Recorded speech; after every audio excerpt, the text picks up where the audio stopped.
still digging deeper into President Uhuru Kenyatta's legacy, he will be credited for scrapping examination fees for students sitting their national exams, which gave a lease of life to thousands of poor students who would otherwise have been locked out from realizing their dreams.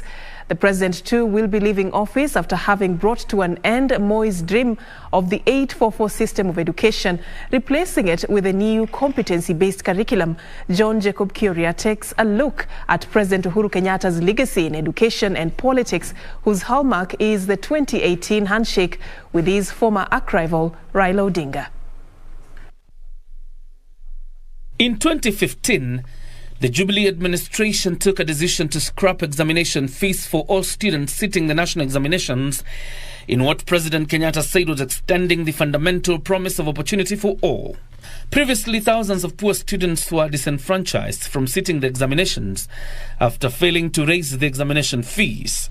Even those lucky to have sat the examinations, their results would be withheld by respective schools until clearing their fee arrears. And consequently, with effect from next year, the government will extend the exam fee waiver for private school students for their KCPE and KCSE exams.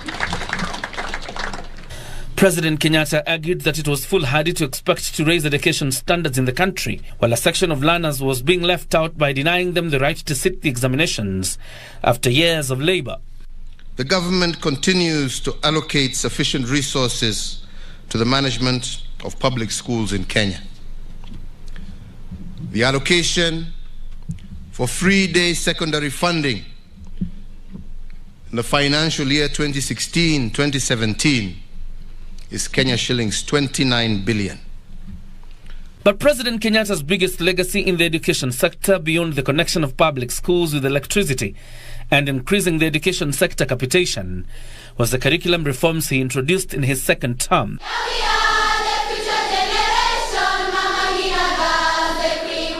With the 844 system declared defective, President Kenyatta has been at the forefront of pushing for curriculum reforms through the competence-based curriculum, CBC, expected to empower learners wholesomely.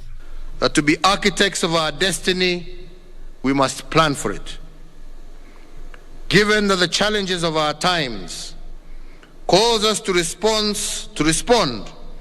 using our education system, we can only succeed through designing and implementing a fit-for-purpose education system.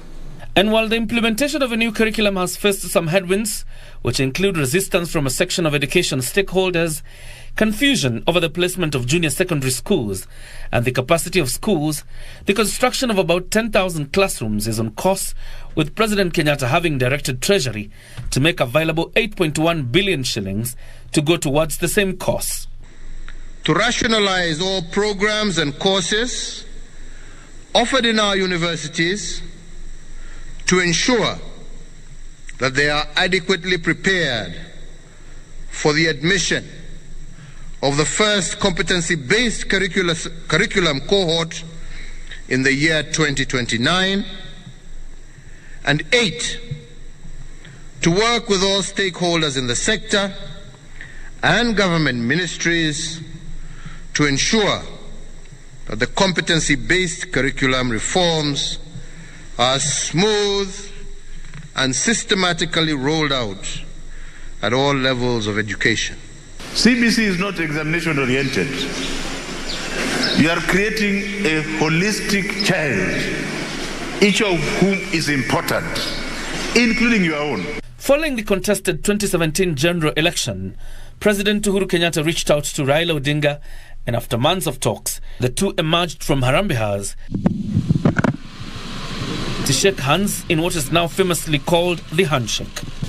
We have had the opportunity for extensive discussions on matters Kenya, and we have come to a common understanding, an understanding that this country of Kenya is greater than any one individual. The two decided to bury the hatchet and try to craft a new political direction for Kenya in what they said was to keep the country safe for future generations. The time has come for us to confront and resolve our differences. These differences are becoming too entrenched. No two Kenyans agree on the origins of the differences and what they portend. Millions of our children continue to be born and married into these differences. Elections come and go, but Kenya remains.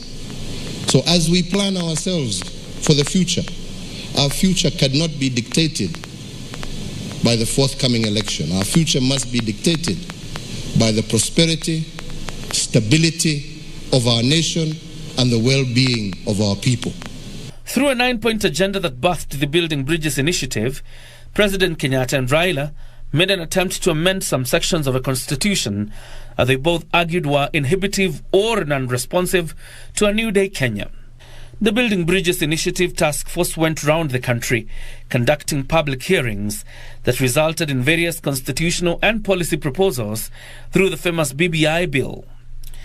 The bill has since been impugned by the High Court, the Court of Appeal, and the Supreme Court. President Kenyatta and Raila have received international recognition for the selfless act of the handshake, despite their acrimony in the elections that threatened to divide the country.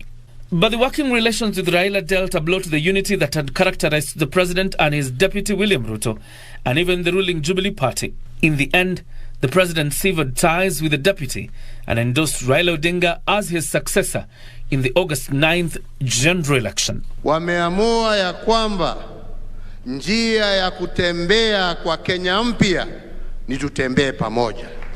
Jacob Kioria, Channel 1.